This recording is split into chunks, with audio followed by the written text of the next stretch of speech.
दूसरों को सुख पहुंचाने की भावना करो, अभी दरिद्रता नष्ट हो जाएगी। पक्का समझ लो। जिसको धन चाहिए, हम तुम्हें आंतरिक बात बता रहे हैं, जो है जितना है उसी से माता पिता भाई बंधु और आए हुए अतिथि और किसी एक बाहरी दुखी जिससे हमारा कोई मतलब नहीं, उसको सुख पहुंचाना शुरू करो। फिर देखो दरिद्रता नष्ट ना हो जाए तो हमें बता देना। किसी एक भूखे को 2 रोटी देना शुरू करो, किसी एक ऐसे दुखी को सहयोग करना शुरू करो, देखो आपकी उन्नति शुरू हो जाएगी।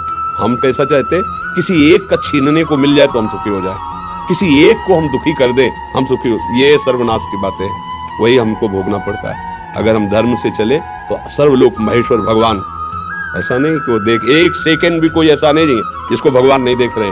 मान लेना एक सेकंड भी ऐसा नहीं है वो तुम्हें देख नहीं रहे। सही ढंग से चलो, पीछे की बिगड़ी बना लो, आगे का मंगलमय मार्ग हो जाएगा। नाम जप करो, कोई नशा मत करो, जो अर्थ कमाओ, माता पिता परिवार को सेवा, और किसी ऐसे को जिससे बदला लेने का भावना हो। जैसे मान लो हमने आपको जल पिलाया तो कभी आप हमको हाथ जोड़ के भी राधे राधे कहेंगे, ऐसी भावना नहीं हो। ऐसे किसी की सेवा करो, किसी पशु, किसी पक्षी, किसी ऐसे व्यक्ति की, वो तुम्हारे लिए इतनी जोर का काम करेगा कि सब व्यवस्थाएं बननी शुरू हो जाएगी। वो कैसे बनाता है समझ में नहीं आता, और जब कर्म बिगड़ जाते हैं तो कैसे बिगड़ता संभाल भी नहीं पाते।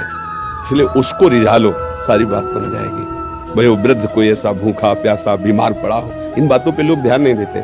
कोई पशु ही है, सेवा का अवसर मिला है, तन मन धन से कर दो से, उसका परिणाम जो आएगा, तो ये जो हमारे दुख हैं, विपत्तियां हैं, ये सब नष्ट हो जाएंगे यदि हम ये दृष्टि रखने लगे कि कभी मुझे सेवा का अवसर मिले। जो असहाय हैं, जो असमर्थ हैं, ऐसे मान लो पशु है, अब वो क्या कहाँ दवाई मांगेगा, कहाँ इंजेक्शन, और उसका पैर टूट गया, उसको ले जाए जहाँ पशु अस्पताल, उसको दवाई करवाएं, उसको जब तक थोड़ा ठीक ना हो जाए तो उसको खान पान की भगवान रीत जाएंगे। सच्ची मानिए, पर ये बातें सबकी समझ में नहीं आएंगी। अगर ऐसे भाव से चलो तो पूर्व का जो अशुभ कर्म है वो नष्ट हो जाएगा। वो अशुभ कर्म ही हमें दुख देता है, अशुभ कर्म ही दुख देता है। ये जो हमें भुलावे में डाला जाता है ना कि हम ये कर देंगे तुम्हारा दुख दूर हो जाएगा, बिल्कुल नहीं। ये हम मतलब बिल्कुल अनुभव की बात कहते हैं। इस भुलावे में कभी न फंसो, बिल्कुल इन बातों, अपने कर्म को शुद्ध भाव से करो, किसी से आशीर्वाद मांगने की जरूरत नहीं है। भगवान सबके है, जैसे हम